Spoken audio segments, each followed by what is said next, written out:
due to coronavirus. Food banks like this one you're seeing in Dallas are now seeing unprecedented levels of demand.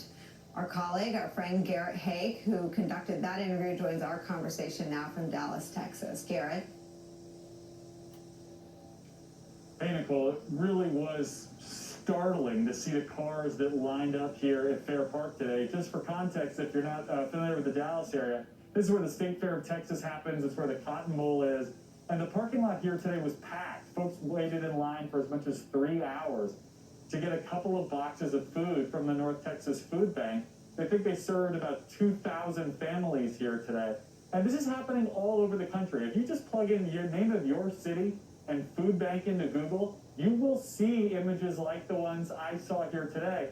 And that 70% stat struck me too, because it tells you both how broad and how deep the economic crisis here is. I mean, it means that people who you would never suspect, your friends and neighbors, these are people from all different walks of life who are having to rely on assistance for food. And if you think about it, if you're cutting back, if you lose your job, if you're furloughed, there's probably a lot of other things you're going to cut out of your budget before you get to the position where you decide you need to come and get some food assistance. And that's been going on for weeks, and it's liable to continue. A lot of the people I talked to said, they're doing this now. Maybe they have a little bit of savings left, but they're trying to essentially ration out their savings and their money because no one has any idea how long they'll be under stay-at-home order, how long even after that they might be able to get back to work, Nicole. It was an incredibly striking experience to be here today. It seems so detached from what happens in the Rose Garden every evening, Garrett, where Donald Trump some nights plays a campaign video, some nights goes after reporters with a venom that is pretty unprecedented in normal times, but especially during a national pandemic. I have not, to my knowledge, ever heard him go out and say anything about these kinds of folks that you're talking about, people having to turn to local food banks because of the extraordinary nature of the economic hit, not to say anything of the health crisis.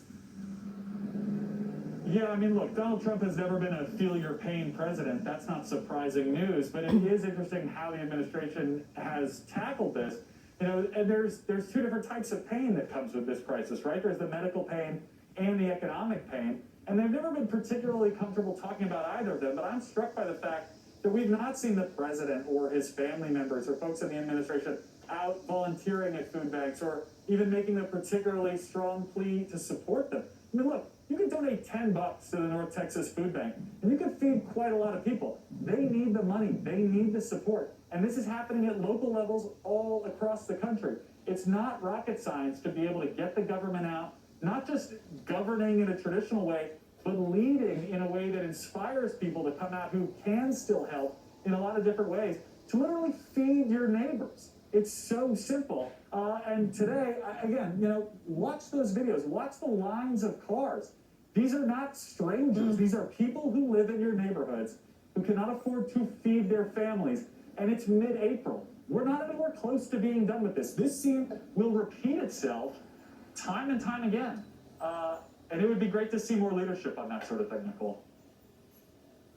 Is the leadership coming from the states? I mean, are there examples in Texas? Is the governor out there calling for what you just talked about? And I'm in a small town. There are posters about, like, we know how to donate to our food bank in a small town. You're right. I mean, helping your neighbors, feeding your friends, just in this interim period where there's so much economic uncertainty is happening all over the place, but you haven't heard much of it from political leaders.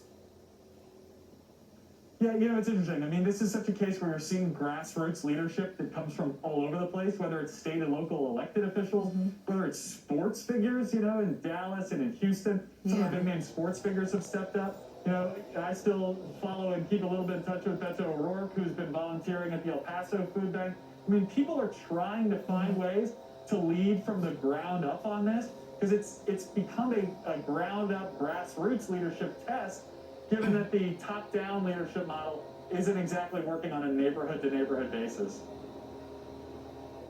Garrett, this may be peak 2020, but tweet out where your mask came from. It does that thing that I've learned you're supposed to cover from the top of your nose to the bottom of your chin better than the one I've got in my pocket. Garrett, thank you for spending some time with us. We're I'll do grateful, that. my friend.